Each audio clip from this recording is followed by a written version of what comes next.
권영철 선임 기자 어서 오세요. 안녕하십니까. 예, 오늘 Y뉴스 뭐 가지고 오셨어요?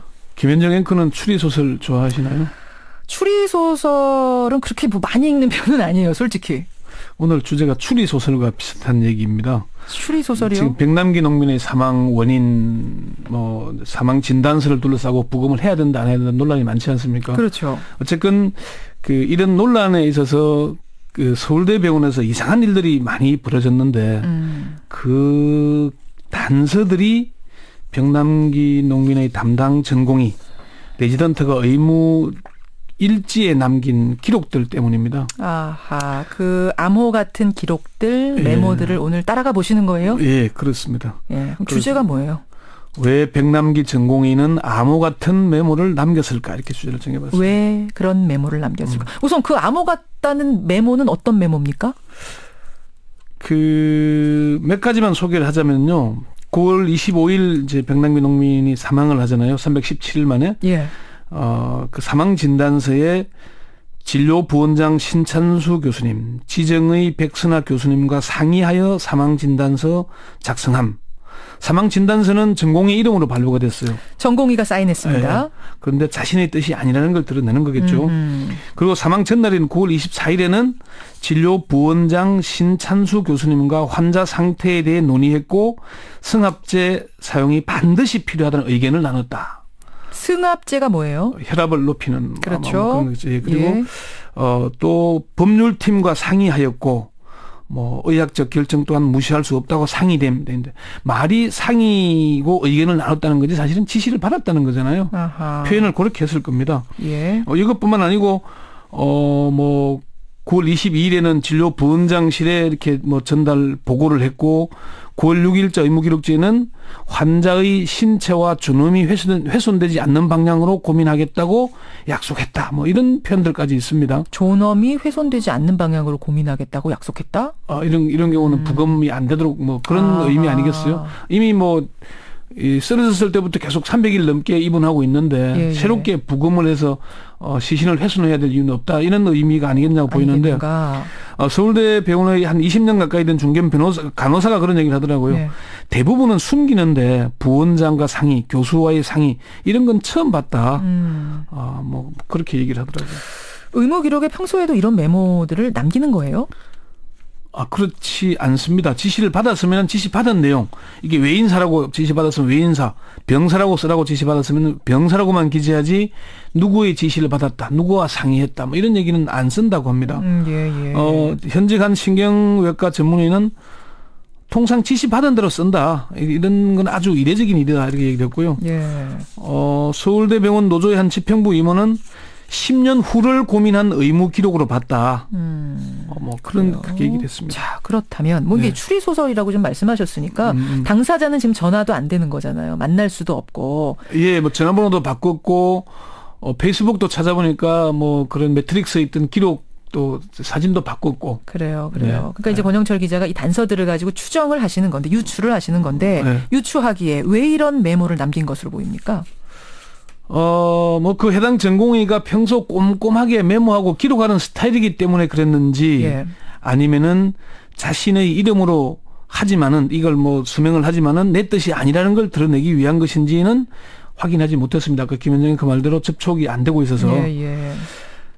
일단 해당 전공의가 이런 암호 같은 메모를 남긴 첫 번째 이유는 흔적 내지는 단서를 남기기 위한 것이라는 분석입니다. 흔적 내지는 단서. 왜 추리소설 읽다 보면은 조그만 단서들, 흔적들 이런 걸 따라가다 보면은 범인이 나오잖아요, 나중에. 그렇죠. 네. 신경외과 전문의인 김경일 전 서울시립동부병원장은 전공의가 이런 메모를 남긴 건 일부러 그랬을 거다. 드라마나 소설 등에서 누군가 납치되면서 그 흔적을 남겨놓은 것과 같다. 잡혀가면서 신발 한 짝 떨어뜨리고 이런 것처럼. 그렇게 하지 않았다면은 거의 몰랐을 것이다. 이렇게 얘기를 했습니다. 두 번째는 전문직인 의사로서 최소한의 양심의 발로가 아니겠는가 하는 분석입니다. 이보라 녹색병원 호흡기 내과 과장은 양심을 걸고 양심에 부담스러우니까 양심에 걸리니까 그런 메모를 남긴 것 같다면서 이런 메모를 남기지 않으면은 주치의의 책임이 되니까. 사인한 사람 책임이 되니까. 위에서 시킨 대로 할 수밖에 없었다는 근거를 남긴 게 아닌가 그렇게 봤습니다. 1992년 군대 내 부정선거 사실을 폭로했던 이지문 한국청년운동본부장, 이지문 중이라고 하면 사람들이 그렇죠. 잘 알아들을 겁니다. 예. 다른 직업보다 더 서열이나 집단 문화가 강한 의사라는 테두리 안에서 공개적으로 말할 수 없지만 그렇다고 그냥 지나치기에는 어려운, 부끄러움 또는 최소한 의사의 양심으로 본다 얘기를 했습니다. 세 번째는 비슷한 표현이지만 이게 소극적 저항이 아니냐는 분석도 있고 적극적 저항이라는 분석도 있습니다. 교수와 레지던트의 관계는 뭐 김현정 앵커는 절대 복종이죠. 잘 알죠. 예. 그래서 지시를 거부하거나 적극적으로 저항할 수 없는 관계라고 합니다. 그래서 내 책임이 아니다. 부원장과 상의했고 백선화 교수와 상의했다. 법률팀과 상의했다 등의 기록을 남긴 거라는 거죠. 한 전문의는 자신의 책임이 아니다. 어쩔 수 없이 따른다. 시키는 대로 한 거다는 그런 의미로 기록을 남긴 것으로 본다고 얘기를 했습니다. 예. 근데 뭐 이게 워낙 중대한 사건이라는 걸 이 주치의도 알고 있기 때문에 이 백남기 농민의 그 사건이 예. 그래서 뭐 그냥 사건마다 좀 자세하게 사안 있을 때마다 적었다 이렇게 볼 수도 있는 거잖아요. 뭐 그렇게 볼 수도 있습니다. 근데 어쨌건 이제 전문가들은 그렇게 얘기를 합니다. 이게 소극적 저항이라는 건 일반인들이 볼 때는 자기 책임을 면피하기 위한 게 아니라고 보기도 하지만은 레지던트라는 직함에서는 최선을 다한 아주 적극적 저항으로 분석하기도 합니다. 김경일 전 원장은 이 친구는 무슨 불이익을 당할지 각오한 것이다. 불이익을 당하더라도 이렇게 해서는 안 된다. 내 인생에 오점을 남겨서는 안 된다는 생각의 발로다. 예. 되게 용감하다고 본다고 얘기를 했습니다. 그러면서 이게 고 박종철 군 고문치사 사건 때 오영상 교수나 황적준 박사처럼 후일에 평가받게 될 거다. 그런 얘기까지 했습니다. 그러면 지금 이제 문제가 이렇게 불거졌잖아요. 네. 그러면은 해당 전공의가 좀 불이익을 받는다든지 그런 건 없을까요? 의료계에서는 그걸 많이 우려합니다. 특히 신경외과는 다른 분야보다는 더 위계 질서가 엄격한 것으로 이렇게 알려지고 있는데요. 이보라 녹색병원 아까 과장은 현직 과장이 지시하는 걸 레지던트가 지시대로 따르지 않았을 때 불이익이 갈 수 있다. 극단적으로는 병원에서 쫓아내릴 수도 있다. 그러면은 레지던트 4년 과정 중에 이미 지금 3년 말인데 3년 고생한 게 수포로 들어가고 전문의 시험 볼 자격도 사라질 수 있다. 근데 지금 지시한 걸 따르지 않았다라고 얘기하는 건 의무 기록에 자세하게 적은 게 그러니까 적으면 안 되는 건데 적었다 이렇게 되는 건가요? 아니 그러니까 적극적 저항을 할 경우에는 그럴 수 있다는 거죠. 못하겠다 이렇게 하면 그렇게 할 수 있고 이것도 지금 한 행위만 해도 이 전공의 때문에 사실은 과장인 백선화 교수가 지금 상당히 어려움에 처해 있잖아요. 그럼 다른 의사들이 저놈 때문에 이렇게 됐다든지 뭐 이렇게 할 수 있다는 거죠. 왕따를 당할 수도 있고 후일에 지금 이 이후에 왜 단서 같은 것들을 남겨가지고 흘려가지고 이렇게 혼란해지게 했느냐 이런 불이익이 올 수도 있다. 그냥 시키는 대로만 쓰지 왜 엉뚱한 걸 남겨가지고 저런 일을 당하게 하냐. 뭐 김경일 전 원장은 의사들은 병원 안에 은둔자들이다. 환자한테 군림하고 수련의위에 군림하고 뭐 그 사이가 되게 좁다면서 이게 앞으로 어려움을 겪게 되지 않을까 참 우려된다는 얘기를 했습니다. 그래요. 지금 출근하고 있어요. 병원에 잠적했었잖아요 지난주에.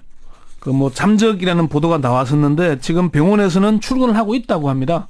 전화번호는 바꿨고요. 서울대 병원 노조에 확인해 보니까 해당 이게 3년 차들은 병동 돌지는 않는다고 합니다. 그래서 잘 안 보인다 그러고요. 근데 다들 입조심하면서 쉬쉬하고 있는 분위기다. 그런 얘기를 합니다. 쉬쉬하고 있는 분위기. 그래요. 오늘 이 주제들 정리해봤는데 마지막으로 하실 말씀 있으세요? 이게 그 지난번 서울대 의과 대학생들이 선배님들께 의사의 길을 묻습니다는 글을 남겼잖아요. 그 성명을 냈죠. 맞습니다. 전문가란 오류를 범하지 않는 사람이 아니라 오류를 범했을 때 그것을 바로잡을 수 있는 사람이라고 생각한다. 이 대목이 참 의사들이 좀 다시 생각해봤으면 하는. 오류를 범할 수는 있다. 하지만 그걸 바로잡을 용기가 있는 사람이 전문가다. 여기까지. 권영철 선임 기자 수고하셨습니다. 네.